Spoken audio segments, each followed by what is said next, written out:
No. or heard of. Bringing in a guy like Russell Westbrook, now that would be all gravy, some would say, adding a Hall of Famer. See what I did there. And a culture. I don't know. Can I ask you guys this? Is Russ Westbrook is he a culture changer? Some might say for the negative. Wouldn't some? Yeah, I think some would. Like, I'm not saying he is. Yeah, I'm not either. But some might. Yeah, but I'm saying, like, I don't know. I know I've never heard of Russell Westbrook not playing hard. No, that's 100% is one of his probably his greatest attributes. I don't know. I mean, if it's Russ Westbrook looking to finish out his career and get his and be super relevant. I don't know why Russ would come here, to be honest, unless nobody else. I mean this with respect. You have to respect his career, but I don't know why he'd come here unless it's just there's nothing else there. Yeah, and if you're doing, it doesn't mean it's this way, Dave. But like when you're talking about, and I think everything that Scott Perry has said, he's got his 6 criteria of the type of players for the culture that he's looking for.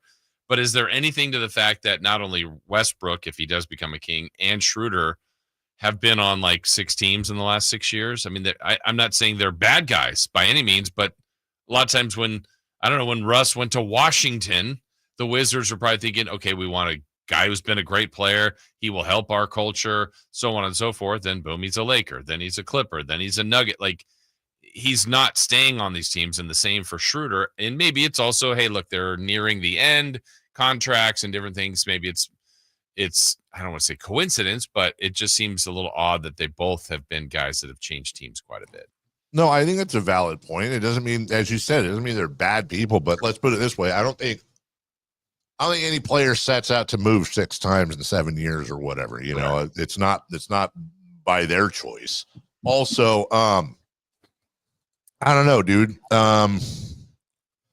I will say, let's not forget that Scott Perry was on the staff that drafted Russell Westbrook and has known him since, he was a kid at UCLA. So and that's what you get with Scott Perry. You get those deep relationships. There's obviously a relationship between the two. And if Scott's pitch is, hey, I'm trying to change a culture here, and I need your leadership. I need your drive. Also, by the way, we're going to give you 15, 16 million a year, and you're going to be, a 45-minute Southwest flight, because that's how he would travel away from your hometown in LA. So you're as close as you can get without, we're not sticking you in Washington or, as you said, or Charlotte or whatever. And I just don't know what the market is for Russ Westbrook right now, if I'm being really honest. How many teams out there either want or can fit a Russ Westbrook into their team? Yeah, obviously it's pretty low. I mean, he would have been signed already, so I don't think there's a ton. I think some people would welcome him and think he could help, but it's not a long list. And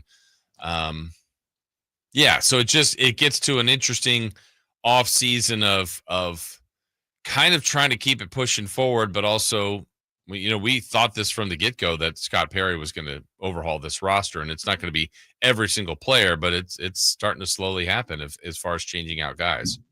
Then you have the Jonathan Kaminga stuff, which obviously there's been talks, and we've said before, some of it's been a little overblown and a little gun jumpy. But there's obviously interest from the Kings and Jonathan Kuminga, and I don't blame them. We talked at length when you were gone, Jason, and a little before you left, about the potential of Jonathan Kuminga, how this might be. I'm not saying it is, but this is the type of move a team like the Kings should probably make: buy low, young, potential, high ceiling. The big thing over the weekend that was reported was that he and or his camp had spoken with Kings brass, and that he was open to the idea of coming here. Right. Mm-hmm. I don't know I assume you saw that report or some version of it. So I look, I'm not saying that didn't happen. It probably did, but can I just shockingly play a little devil's advocate here? In what way would it possibly benefit Jonathan Kuminga or his camp if they did have that conversation to say publicly in any way, shape, or form, we met and I'm not open to the idea? Right. He's Right. negotiating for a new contract and perhaps a new play. He needs all the leverage he can get. I'm not saying it's not newsworthy. What I'm saying is I didn't hear that and go, uh-oh. Like, of course he's going to say that. Things are happening. It's imminent. Right. He should. He has to. He has to leave all things open. Absolutely. Yeah, all of it has to be open. He's trying to figure out his situation there.